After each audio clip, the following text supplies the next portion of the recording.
দমন commission court থেকে, আদালত থেকে আপনার 24,824 কোটি টাকা একবারে স্পেসিফিক ভাবে উদ্ধারের জন্য বলেছে। বাইরে দুর্নীতি দমন কমিশন সেখানে যে টাকাগুলো আছে উদ্ধার করবে, কিন্তু এই দুর্নীতি দমন কমিশন এমনই অথর্ব, এখনো পর্যন্ত কোন দোষরের শাস্তি দিতে পারেনি, সেই টাকাগুলো উদ্ধার করতে পারেনি। যারা শেয়ারের নামে টাকা কিনেছে, যারা অবৈধভাবে জমি কিনেছে, যারা ব্যাংকের ডিপোজিট করেছে, সেগুলো তো বাংলাদেশে যেগুলো আছে সেগুলো তো আছেই। কই তার বিরুদ্ধে একটাও দৃষ্টান্তমূলক কোনো বিচার আমরা দেখতে পেলাম না।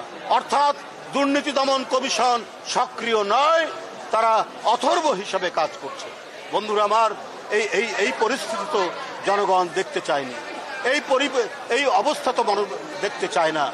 আজকে এই সরকারের আমলে কেন, যখন হাসিনা নেই, আওয়ামী লীগের পুলিশ নেই, ছাত্রলীগ নেই, হেলমেটধারীরা নেই, তাহলে এই এক বছরে প্রায় দ্বিগুণ অপহরণ হয়েছে, কেন এই আইন শৃঙ্খলা পরিস্থিতির অবনতি হবে?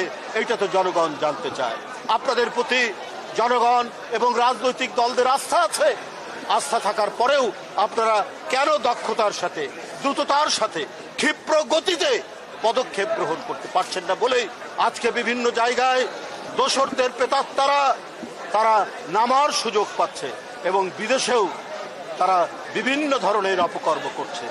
বন্ধুরা আমার, এই ধরনের নৃশংস সরকার, তার কি আপনারা প্রত্যাবর্তন চান?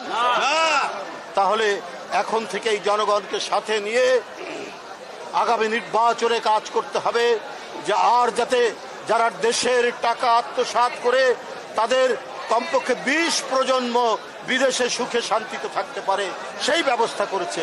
ওই লুটেরাদের, ওই টাকা পাচারকারীদের, ওই ব্যাংক হরিলুটকারীদের যেন প্রত্যাবর্তন না হয়। ওই মানুষ খুন করে, ছাত্র খুন করে, শিশুকে খুন করে যারা ক্ষমতা ধরে রাখতে চেয়েছিল, তাদের ওই খুন, ওই রক্ত এখনো শুকায়নি। তাই আওয়ামী লীগের সাথে কোনো আঘাত নেই।